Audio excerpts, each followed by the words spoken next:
বন্ধুরা, আজকে আমরা মেহেন্দিগঞ্জ সাদেকপুরের সুন্দর কিছু দৃশ্য দেখব। তো চলুন শুরু করা যাক। তবে এই সুন্দরের আড়ালে লুকিয়ে আছে এক বুক চাপা কষ্ট আর হারানোর গল্প। একসময় আমাদের এই এলাকাটা কত জমজমাট ছিল, ভাবলে আজ বুকটা কেঁপে ওঠে। যেখানে আজ সুদা কেঁপে শুধু অথই পানি দেখছেন, সেখানে আজ থেকে কিছুদিন আগেও 1-1.5 কিলোমিটার জুড়ে ছিল আমাদের চেনা ঘরবাড়ি, ফসলের মাঠ। তবুও এই ভাঙাগড়ার খেলার মাঝেই আমরা আমাদের শিকড়কে আঁকড়ে ধরে বাঁচতে চাই। আজকে আমি, আমার বন্ধুবান্ধব আর ছোট ভাইরা সবাই মিলে এই নদীর পাড়ে এসেছিলাম।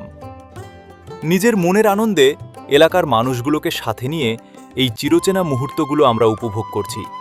ক্যামেরার ফ্রেমে বন্দি করে রাখছি আমাদের হারিয়ে যাওয়া জনপদদের শেষ চিহ্নটুকু। কেমন লাগলো সাদেকপুরের এই গল্প? কমেন্ট করে অবশ্যই জানাবেন। গ্রামীণ জীবনের এমন আরও সুখ দুঃখের গল্প দেখতে নদীর কোলটানে যার সকাল হয় আর প্রকৃতির মায়ে যার বুক জুড়ায়, সেই তো আমার প্রাণের মেহেন্দিগঞ্জ।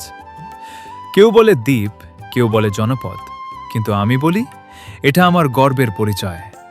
ভালোবাসি মেহেন্দিগঞ্জ।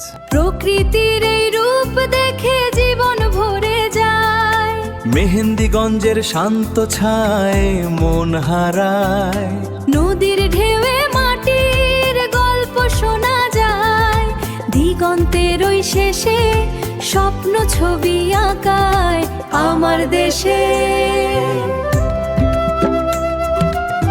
প্রকৃতির এই রূপ দেখে জীবন ভরে যায়, মেহেন্দিগঞ্জের শান্ত ছায় মন হারায়।